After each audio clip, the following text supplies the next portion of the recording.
What's going on, everybody? Cigar Show Tim here with another edition of Tobacco Talk, where I review a cigar and then I give you my thoughts on it in four key areas: flavor, draw, construction, and burn. It's everything you want to know about that cigar, but it's from my palate's perspective, and then I rate it as to whether I think it's noteworthy or not. I want to give a shout out to my good brother of the leaf, Robert, over at Sticks at the Shore, for sending me the bomb that I got and opened up on my channel a few weeks ago. I am going to review one of the sticks that was in that care package there. So, well, you already read the title. You know what it is. Let's jump into it. This review is on the 2024 Year of the Dragon from Rocky Patel. I have heard a lot about, well, a lot of the different Year of the Dragons, and so far it sounds like the dragon has been very distasteful from everything that I have heard. I haven't specifically watched the details of the reviews, but I have definitely heard the mumblings. So we'll see what my take is on this Year of the Dragon from Rocky Patel. But if we're going to do that, there's only one thing left to do. Let's light it up. All right, I went with my straight cut, as you can see right there. This is a 6.5 by 52, just in case you're curious on the size of it. They do consider it a Toro. So, yeah, cold draw, dried fruit, breadiness, all those other things that never end up coming through on the cigar itself. So let's go ahead and toast her up.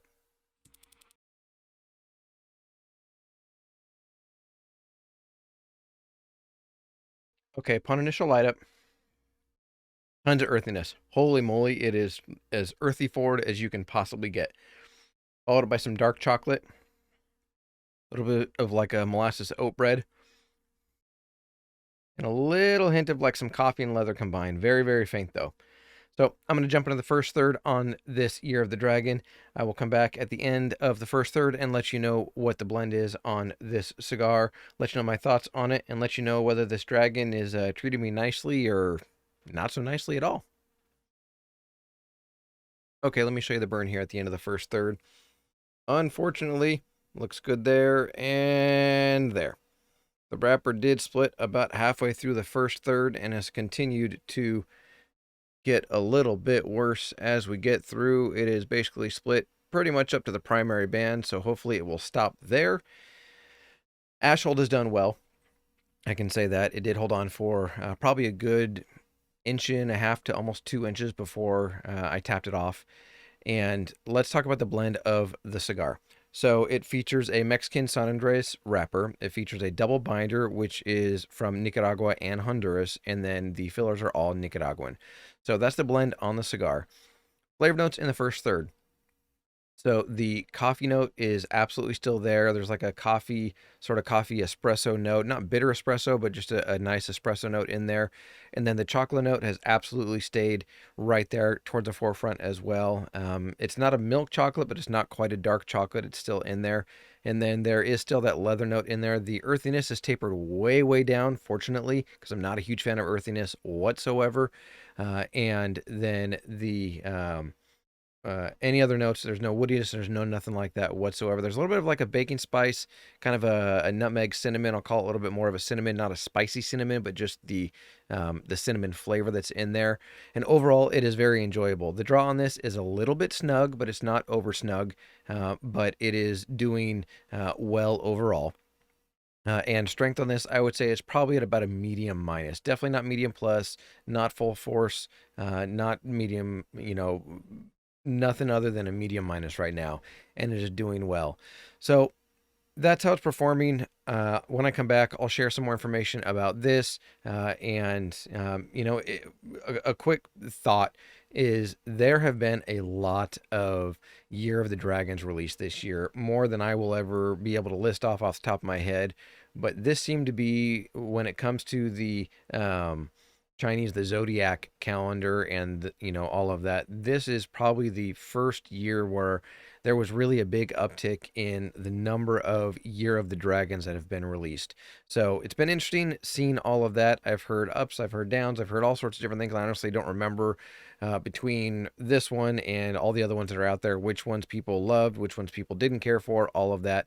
And so when I come back, I'll let you know more thoughts on how the cigar is doing, any more information that I want to share about it that I find that might be useful for you. But until then, I hope this split does not get any worse, and you can definitely see the binder right there is just nice and puffy, and it has swollen up quite a bit. Unfortunately, Mexican San Andres is usually a pretty tough wrapper leaf, but unfortunately, it just could not withstand the heat. It's not dry, it's not under humidified or too cold, too hot, none of those things. So it happens sometimes, but unfortunate with a cigar, especially that's at this price point. So I'm going to jump into the second, third. When I come back, I'll let you know all that information, and we'll go from there. All right, let's wrap up this review. Here's the burn here at what I'm calling the end of the cigar.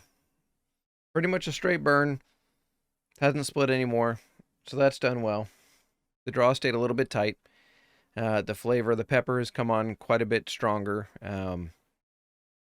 Borderline pepper bomb for me. Black pepper, borderline black and red chili pepper. And I'll be completely honest, I've just sort of gotten bored with this cigar.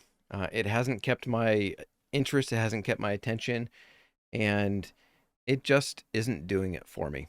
First third with the split wrapper and the burn and how all that was doing was okay. Second third with the cinnamon and the flavor notes actually wasn't too bad at all. And I just have gotten bored and will not be finishing this cigar. So for a $35 MSRP, excuse me, it just doesn't make sense to me. Not a fan. Not a bad cigar, but it just didn't keep my interest. The flavor profile, it's got the pepper like I just mentioned. There's still that dark chocolate note, but it's pretty subdued now in the background. The pepper pretty much overpowers everything. There's a little bit of that black coffee still in there. The cinnamon is gone, and it has just fallen flat for me. So I want to say thank you to Robert with Sticks at the Shore for sending this out to me. By no means does this mean he picked out a bad one. It just means it doesn't hit my palate. So I'm curious, with everybody that has had this Rocky Patel Year of the Dragon, what were your thoughts on it? Did you have the same experience as me? Again, like I said at the beginning of this, I didn't specifically watch anything about this particular one or really any of the Year of the Dragons. I just heard a bunch of mumblings and murmurs, and this one just doesn't do it for me. But leave me some comments. Let me know your take on it. Did you have a similar experience to me? Did you have a better experience? Did you like it even less than, I talked about? Did any of the thirds just completely disappoint you? This final third here, it just, like I said, it fell flat. Was not for me. So if you can't tell, this is not a noteworthy cigar for me. I didn't even smoke it through the end of the final third because it's just not noteworthy for me. But leave me your thoughts down below in the comments. I'd love to get your take on it and see if it was similar to mine. Yeah, it just didn't do it. Plain and simple. No other way to put it. Not for me. And at $35 MSRP, this would not be something that I would go back to and spend my own money on. Again, Robert, thank you for sending this out to me. Nothing against you whatsoever, but this just didn't do it for me. So put some comments down below. I'd love to know your take on all of it. But as I say at the end of all of my videos, enjoy your cigar journey, everybody. I'm Cigar Show Tim. As always, I'll see you.